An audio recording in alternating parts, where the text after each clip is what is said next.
ఒక తల్లిగా, ఉమెన్‌గా చెప్పండి. అంటే బేసిక్‌గా శివాజీ గారు చేసిన వ్యాఖ్యలు మీరు ఖండిస్తున్నారా? లేదా స్వాగతిస్తున్నారా? అసలు దాంట్లో మీకు అర్థమైన అంశం ఏంటి? దీని మీద మొత్తం నాకు తెలిసి ఉమెన్ కమిషన్ దాకా పోయింది ఈ అంశం గూడా. పెద్ద ఎత్తున చర్చ జరిగింది. ఎక్కువ శాతం పబ్లిక్ గూడా శివాజీ గారికే సపోర్ట్ చేస్తా ఉన్నారు. వాస్తవమే మాట్లాడిండు కదా! అందులో తప్పేంటనేది. మీరేం చెప్తారు? శివాజీ గారు చెప్పినటువంటి దాంట్లో వాస్తవం ఉంది. కానీ అక్కడ అతను అందులో మాట్లాడినటువంటి ఒక 2, 3 పదజాలాలు ఏవైతే మాట్లాడినారో అది ఖండించాల్సినటువంటి విషయం. హ్మ్. ప్రకృతితో పోల్చి, అమ్మతో పోల్చి స్త్రీని అంత గొప్పగా నువ్వు చెప్పిన సందర్భంలో స్త్రీ యొక్క అవయవాల విషయంలో మీరు సమానులుగా మాట్లాడినటువంటి దానిని నేను ఖండిస్తున్నాను. దానికైనా క్షమాపణ చెప్పాల్సిన అవసరం ఉంది. ముఖ్యంగా ఈ సమాజంలో ఒక సెలబ్రిటీగా అని చెప్పుకునేటువంటి ఎంటర్టైన్మెంట్ ఫీల్డ్ లో ఉన్నటువంటి మహిళలైనా పురుషులైనా బట్టల విషయంలో, వస్త్రధారణ విషయంలో భారతీయ సంస్కృతి సాంప్రదాయాలకు అద్దం పట్టే విధంగా, కాపాడే విధంగా ఉండాలి అని మాత్రము ఒక ఉమెన్ గా నేను చెప్పదలుచుకున్నా.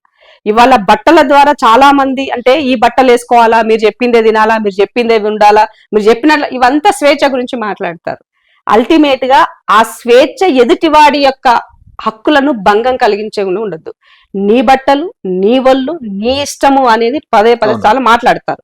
బట్ కానీ ఈ సమాజంలో మనం సభ్యులం. ఈ సమాజంలో మనం సభ్యులం. ఒక సెలబ్రిటీగా నీవి యొక్క వేషాధారాన్ని ఇంకొంతమంది ఇన్ఫ్లుయెన్స్ అవుతారు. ఆ ఇన్ఫ్లుయెన్స్ వల్ల మంచి జరిగితే ఓకే, చెడు జరిగితే చెడుకు కారకులు మీరు అవుతారు. కాబట్టి చెడు జరగకుండా సమాజాన్ని సరైన దారిలో ఉంచడం కోసము నీ వంతుగా మన సాంప్రదాయాన్ని కాపాడడం కోసము ఏ విధంగా ఉండాలి అనేది మాత్రము ఆలోచించుకోవాల్సిన అవసరం. అంటే కొంతమంది రియాక్ట్ అవుతూ ఇప్పుడు అనసూయ లాంటి వాళ్ళు నా శరీరం మా ఇష్టం మీకేంటి అనే కాన్సెప్ట్, లేకపోతే ఇది కొంత మమ్మల్ని కించపరిచే విధంగా ఉందని మాట్లాడుతా ఉన్నారు కదా. ఇప్పుడు బిక్నీలు వేసుకుని తిరిగే సంస్కృతి భారతీయ సంస్కృతి అని నేను అడుగుతున్నాను. సింపుల్ గా అడుగుతున్నాను, బిక్నీలు వేసుకునే సంస్కృతి మనది కాదు కదా. పచ్చిగా చెప్పాలంటే నేను కూడా ఒక ఉమెన్ అలా మాట్లాడాలంటే నాకు కూడా ఇబ్బంది కలిగినటువంటి విషయాలు. కాబట్టి మనం వేసుకునే విధంగా ఏ విధంగా ఉండాలి అనేది ఆ బట్టలతో మన సౌందర్యం పెరగాల గాని సౌందర్యహీనంగా, సౌందర్య రహితంగా ఇవాళ బహిష్కృతం అయ్యే విధంగా ఉండకూడదని మాత్రమే చెప్పదలుచు. ఇప్పుడు మొన్న లుల్లు మాల్లో ఒక ఇన్సిడెంట్ జరిగిందంటే ఒక హీరోయిన్ ని కొంచెం ఇబ్బందికరంగా మారిన విషయం పరిస్థితి కేవలం అక్కడ కూడా ఈ డ్రెస్ వల్లే జరిగింది అనేది ఇప్పుడు శివాజీ గారి పాయింట్. అఫ్ కోర్స్ ఇప్పుడు అక్కడ ఏం జరిగిందో ఏమైందో జనరల్ గా ఒక హీరోయిన్ వచ్చిందంటే ఫ్యాన్స్ ఆటోమేటిక్ గా, సెలబ్రిటీ వచ్చిందంటే ఎగబడిపోతారు, చూస్తారు. అది మన దగ్గర ఉన్న ఆ సంస్కృతి మన దగ్గర ఉంది. సినీ ఫీల్డ్ వచ్చి వాళ్ళు ఉన్నారంటేనే ఎక్కడ ఉన్న వాళ్ళు చూడడానికని వెళ్తారు, వాళ్ళ దగ్గర అభిమానాన్ని చాటుకుంటారు వాళ్ళు. సో వాళ్ళు మన కోసం పనిచేస్తూ ఉన్నప్పుడు మనకి ఎంటర్టైన్మెంట్ వాళ్ళు ఇస్తున్నారు అనుకున్నప్పుడు వాళ్ళు రెస్పెక్ట్ చేయాల్సిన బాధ్యత కూడా మన పైన ఉంది.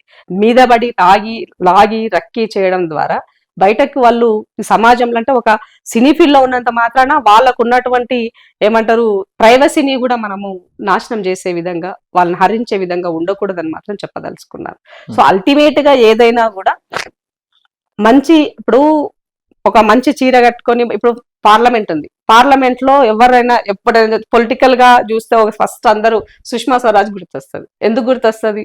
సుష్మా స్వరాజ్ చక్కగా వేసుకొని, బొట్టు పెట్టుకొని, చేతి నుండి గాజులు వేసుకొని ఆమెను చూస్తే నమస్కారం చేయాలనిపిస్తుంది. అది చాలా మంది చెప్తారు అట్లాగో. సో సినీ ఫీల్డ్ కి సంబంధించినటువంటి వాళ్ళు, యాంకర్ ఫీల్డ్ కి సంబంధించినటువంటి వాళ్ళు చాలా మంది కూడా ఉంటారు. వాళ్ళు కూడా సోషల్ మీడియాలో పోస్టులు పెడతారు.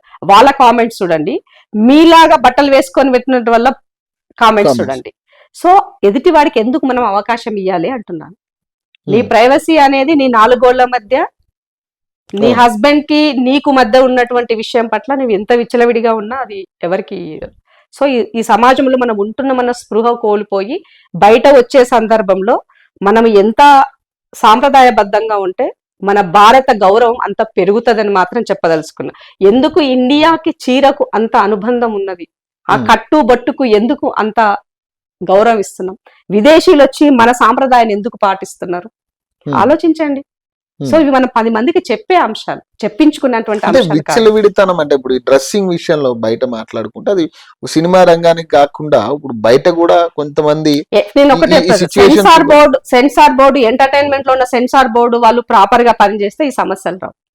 ఇవంతా వారు మాట్లాడాల్సినటువంటి అవసరం. ఇది మొత్తం సమాజం కూడా పాకే పరిస్థితి కదా. ఇప్పుడు ఒక సినిమా ఇండస్ట్రీ గురించే అనుకుంటే కరెక్ట్ కాదు. ఇప్పుడు దాని ప్రభావం పబ్ కల్చర్ ఎక్కడి నుంచి వచ్చింది, షార్ట్స్ కల్చర్ ఎక్కడి నుంచి వచ్చింది, స్లీవ్లెస్ కల్చర్ ఎక్కడి నుంచి వచ్చింది, ఇంతింత ముక్కలు వేసుకునే కల్చర్ ఎక్కడి నుంచి వచ్చింది? ఈడింత చింపుకొని ఆడింత చింపుకొని వేసుకునే కల్చర్ ఎక్కడి నుంచి వచ్చింది? మన కల్చర్ ఏమో వాళ్ళు పాటిస్తే వాళ్ళ కల్చర్ మనం ఇంపోర్ట్ చేసుకుంటున్నామా?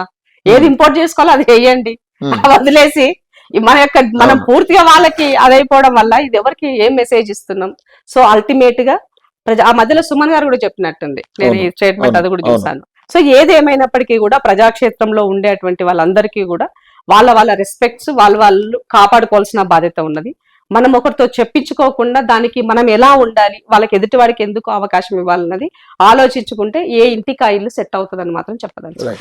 సో ఇది ఇంద్రా శోభన్ గారితో ఇంటర్వ్యూ. సో మరిన్ని అప్డేట్స్ కోసం చూస్తూనే ఉండండి. ఓకే.